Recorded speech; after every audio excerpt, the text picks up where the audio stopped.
Welcome back to the TV6 News. Imagine going to visit your sick child in the hospital only to be told that you could not because you're a man. Well, that's what happened last week to one father at the San Fernando General Hospital when his son was in the hospital. Marlon Bascombe's 11-month-old son, DeMarlo, had a very high fever and was unresponsive to his medicine.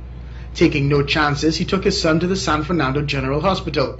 After waiting hours to see a doctor, the father says further frustration set in when he saw this sign.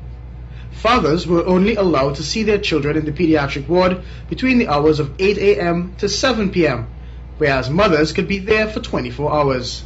I don't believe anyone has the right to tell me when I can or cannot see my own child, especially if he is sick. Nevertheless, he obeyed the rules, as nurses told him that it was hospital policy.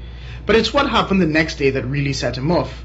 Bascombe says he arrived on the ward at 7:50 a.m., but was told that he couldn't see his son because it was before the stipulated visiting hours. I explained to her that I brought milk for him and that I would go into the ward, give him the milk or give my wife the milk, and leave if that was the case until the 10 minutes passed, and she still said no. He even asked the nurse what would have happened if his wife couldn't be there.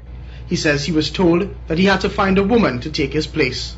We contacted Health Minister Dr. Fuad Khan, who says in hospitals throughout the country, typically only one relative is allowed to stay overnight, and consideration is usually given to the mother. He says that's just how it always has been, but here he says it really does seem like a case of discrimination. He says he credits Mr. Bascombe for speaking up because women always speak out against discrimination, but men never do because of fear of ridicule. TV6 News tried unsuccessfully to reach Dr. Lakram Budo, the chairman of the SWRHA. Several calls to Gender Minister Verna St. Rose also went unanswered. But Mr. Bascombe says he's willing to be the voice of reason in this cause. He notes in a society calling for fathers to play a more prominent role in their children's lives, preventing them from spending the night with their child seems archaic and sexist. There's still an institutional bias against us, and those of us who are trying to play the correct role that we are supposed to play feel it, and it really needs to be changed if you expect us to do better. He says in this society, this is just the tip of the iceberg. Fathers still only get 3 days paternity leave. He says he has already written to the Health Minister and the SWRHA about his plight, and will continue to comment via the social networks until something is done to change the hospital's policy. Kijan Haynes, TV6 News.